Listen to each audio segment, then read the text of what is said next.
చావానికి ఇంత దూరం ఎందుకు తీసుకువస్తున్నామన్నా? మన చావు పుట్టకలన్నీ ఆ ఊరు బయట రాసిండ్రా దేవుడు.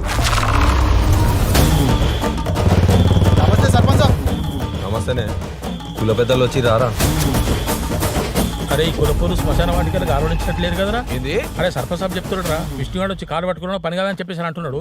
అయినా నువ్వు ఉన్నోని ఉండకుండా పోయా సర్పంచ్ గారికి ఎందుకు చెప్పినావు? అడేమైనా పెద్ద లాడ్తావా?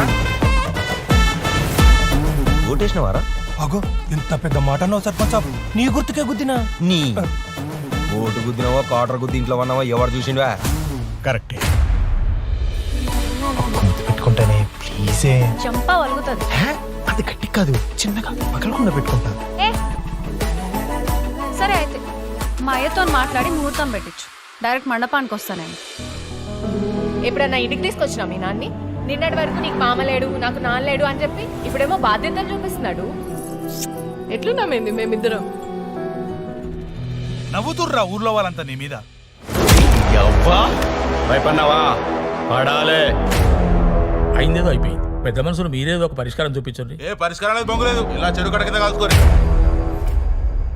అయినా చిరంజీవి లాగా ఊర్లో బిల్డప్ ఇచ్చుకుంటూ తిరుగుతావు కదా, ఏమన్నా చేయొచ్చు కదా. సావు నుంచి అన్న తప్పించుకోవచ్చునేమో కానీ కులం నుంచి తప్పించుకోలేము రా. అయితే పెళ్లి దగ్గర లేకపోతే చావు దగ్గర, ఈ రెండు విషయాలనే కాదు వీళ్ళాటలు సాగేది. నీ కొడుకు నిన్ను క్షమిస్తాడో లేదో కానీ నీ కూతురు మాత్రం నేను. మన బతుకులు మారాలంటే మనకు కావాల్సింది ఒక్కటే, చదువు చదువు చదువు. పట్రా డబ్బు.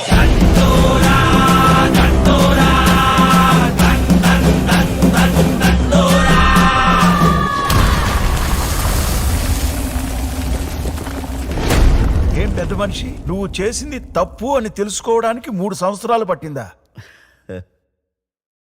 కళ్ళు మత్తు కాదు కదా సార్, రాత్రి తాగింది పొద్దుగాల దిగనీకి. కులం మత్తు సార్, టైం పట్టింది.